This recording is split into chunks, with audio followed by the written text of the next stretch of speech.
I'm Lauren. My name is Chris Davis. My name is Shannon Pickering. And I'm ready. I'm ready. I'm ready. My name is Chris Davis, and I'm ready to testify.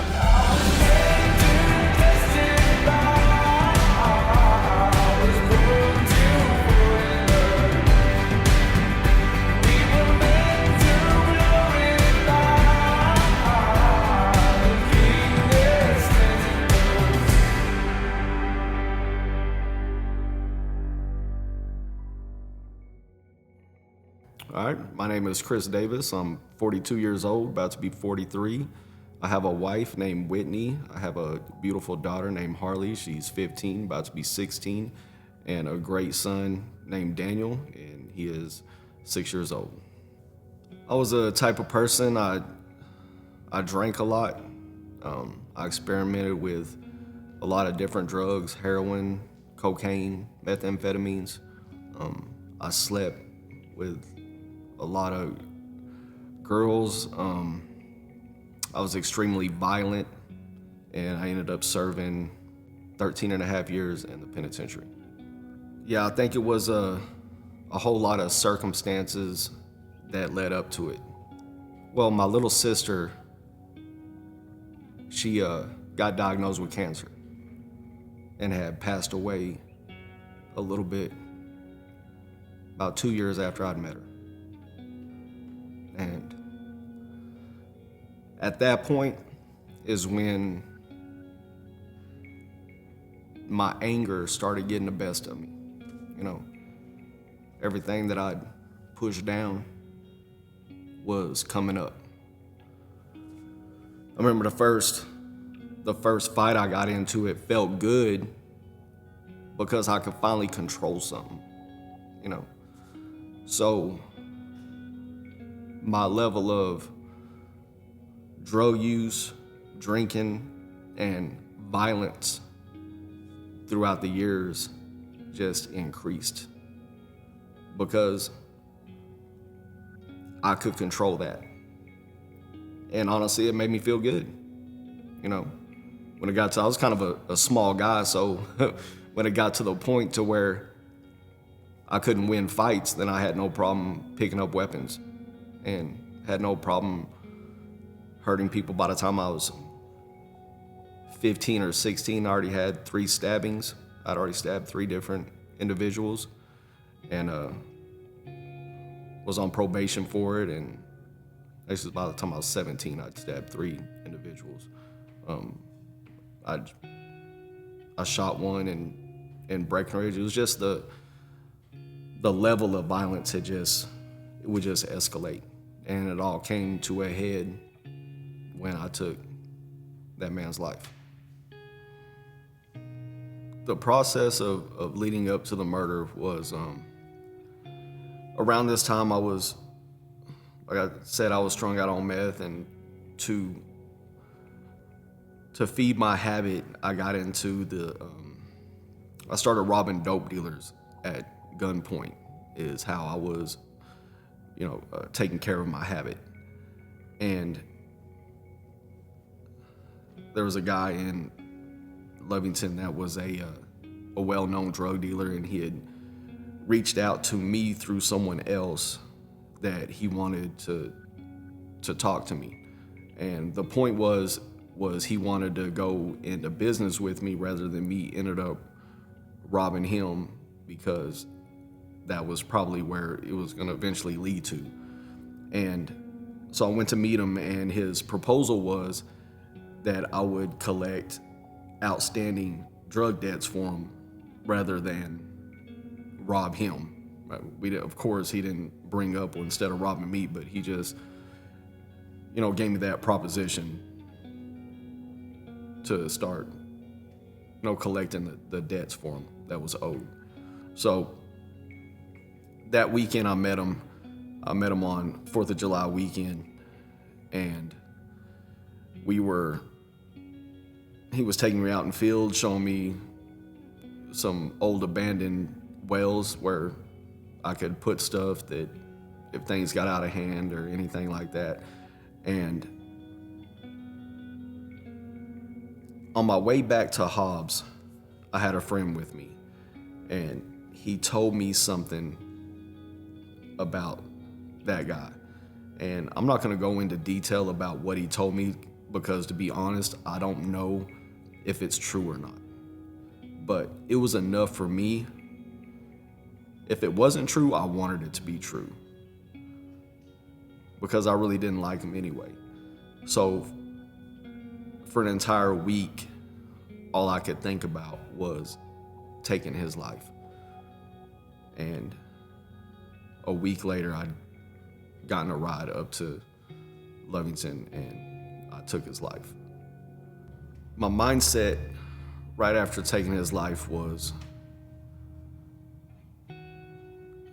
in the moment, I had released years and years of pent-up anger and sadness, and every negative feeling that I had, I released it at that moment. And I had felt the most peace I'd ever felt in my entire life after that. It's because everything that I had pent up was gone. I was able to release it. And it was that way for about 3 days of just feeling at peace, getting the best sleep that I've ever gotten, just no stress, no nothing. But pretty quick, all of it came rushing back. And my actual plan was, the night that I got arrested, they came and picked me up, my plan was to commit another murder the following day. And the night before, they had raided my mom's house and arrested me and took me to jail for an unrelated charge. But they had pretty much knew that I was the one responsible for the murder, so they used that to come get me. So I ended up getting sentenced to 19 years in prison. While I was there, I didn't want to have anything else to do with God or Christians. I had not only didn't want anything to do with them, but I made them my enemies.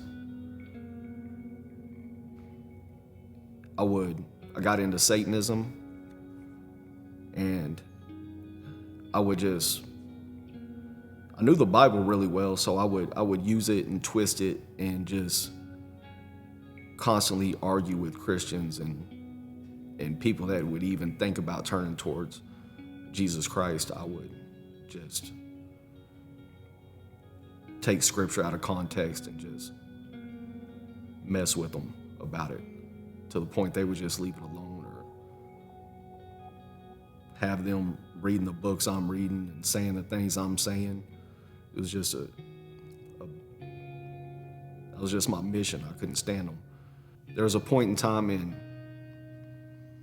2013 that I'd gotten a letter, and it was someone that had seen my picture,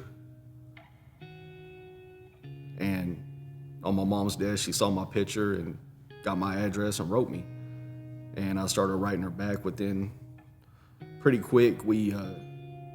She sent in a visitation form, and I went to see her for the first time, and she had a 6-year-old daughter. And I think I've always had a real soft spot in my heart for young girls because of my sister. You know, she was the first person that loved me and didn't want nothing from me, right? So it was really cool that she came with her, and eventually I ended up marrying this woman while I was in prison. We took our vows over the phone. I was on the phone, and she was in Seminole at the courthouse, and we got married. And she would come to visit every every weekend, and she would bring Harley with her, and Harley would spend the weekends with me on my lap playing cards, and it was just a really good time. And I remember this one time I was on the phone with my wife, and she says that Harley has a friend that is inviting her to church, and she wants to go to church. Can she go? I was like, no, absolutely not.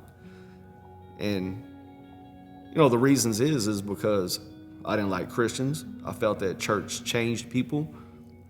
And my mindset at that time is they didn't change them for the best. So I was just, no. Whitney was fine with that. And, a couple of weeks later, we're sitting in the visitation room. She's on my lap. And we're not even talking about church. This hadn't even been a conversation anymore. And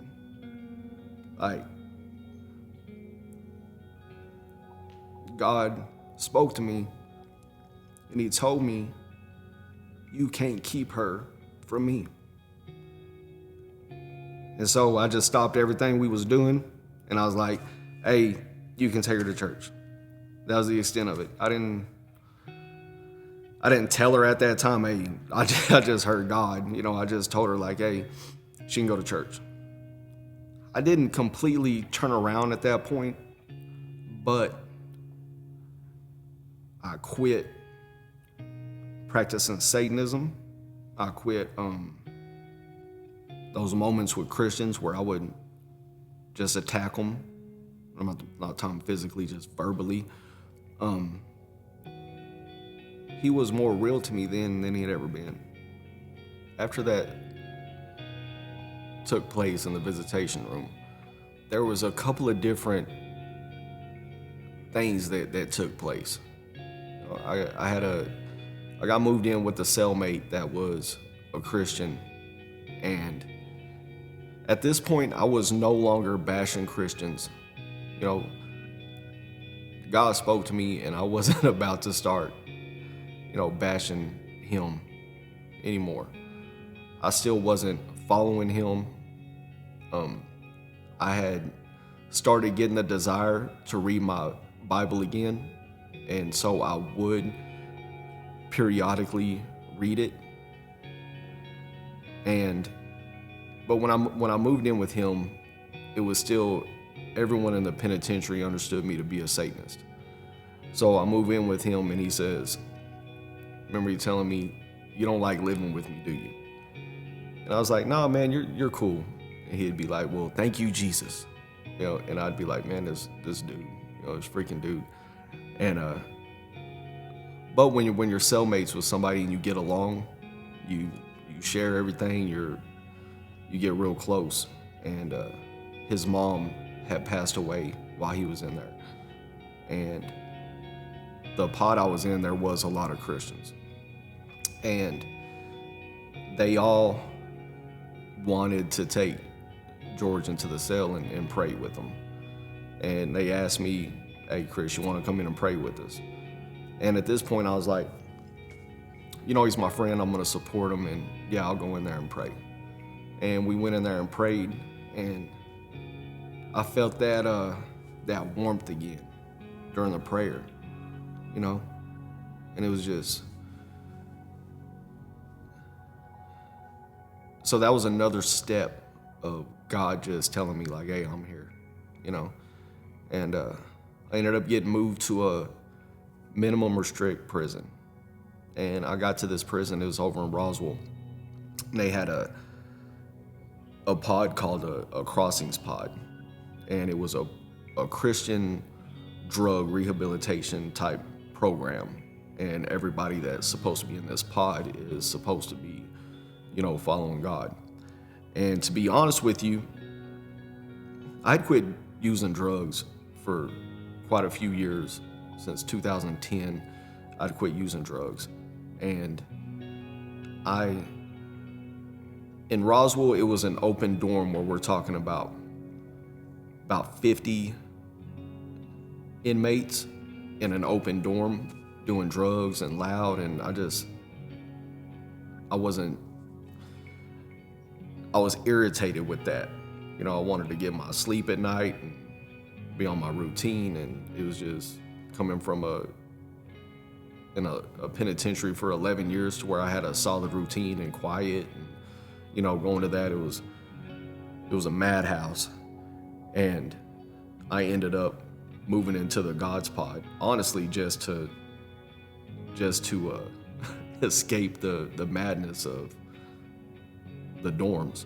And when I went in there,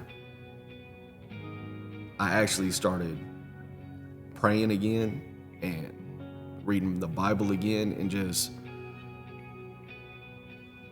that's when I made Jesus Christ the Lord of my life. At this point in time, my wife had started going to church with Harley also, and God ended up setting her free from a 13-year cocaine addiction. So God was doing a lot of miracles in our life, even when I was in prison. I think us coming together at the perfect time. You know, there's perfect storms for stuff, for chaos, but this was the perfect storm for all of us. You know, Harley was 6 years old without a dad in her life. Whitney is a single mom with an addiction. I'm in the penitentiary. I didn't have anybody. They didn't have anybody. And, you know, God said, well, I'm gonna go ahead and put y'all together. I mean, if you just think about the circumstances, I'm in prison for murder. She's on cocaine. We got an innocent 6-year-old girl, right? So this mom that's on cocaine is gonna marry this murderer, right? And then when he gets out, they're all gonna live together. Like, who would ever pick that to be okay? You know, especially for the little girl, right? Like, how would that be fair to her? You're gonna bring a murderer straight out of prison, and you know, it's just, but people didn't understand our conversations, how close we were, and that everything we did was truly in the best interest for each other and our family. And that's not with any great wisdom that I found on the streets or in prison. It's not in any great wisdom that she found in her drug addiction. It only comes from the wisdom you get from Jesus Christ, of him showing you what to do, right? My tattoos are, on the back of my head, I have a scapegoat. It's from the Day of Atonement. You have your lamb without blemish that was sacrificed for the sins of Israel. And then you had your, what they called the scapegoat, which all the sins would be placed on the goat and then sent outside of the camp. And I got the scapegoat on the back of my head because that's what I felt like, how I was being taken out of society and pretty much shunned to be removed to society because I wasn't fit to be in society. I have satanic tattoos all over my body. I've got a portrait of Anton LaVey, the founder of the Church of Satan, on my chest. All of them are completely satanic. I've never thought about having them removed. And the reason is when I was in Roswell, the penitentiary, this is after I'd already made Jesus Christ Lord of my life. He had walked up to me, he was a Satanist, and he was really excited to see me there. And he started talking about how we need to get the Church of Satan as a recognized religion in the penitentiary so we could have church services and rituals and get our satanic Bibles in there and the ritual book and all this stuff. And I told him, I said, man, I'm not a Satanist. I follow Jesus Christ now. And I told him, you're on the losing side. So I keep these tattoos as a testimony. And whenever anybody asks about them or what they are, then I get to tell them who Jesus is and what he did and what he's doing. I've been out of prison for 7 years. And in this 7 years, there's been so much growth with me spiritually, with my wife spiritually, with my kids spiritually. It hasn't been perfect, but just the journey that we've gone to since I've been out has just been amazing.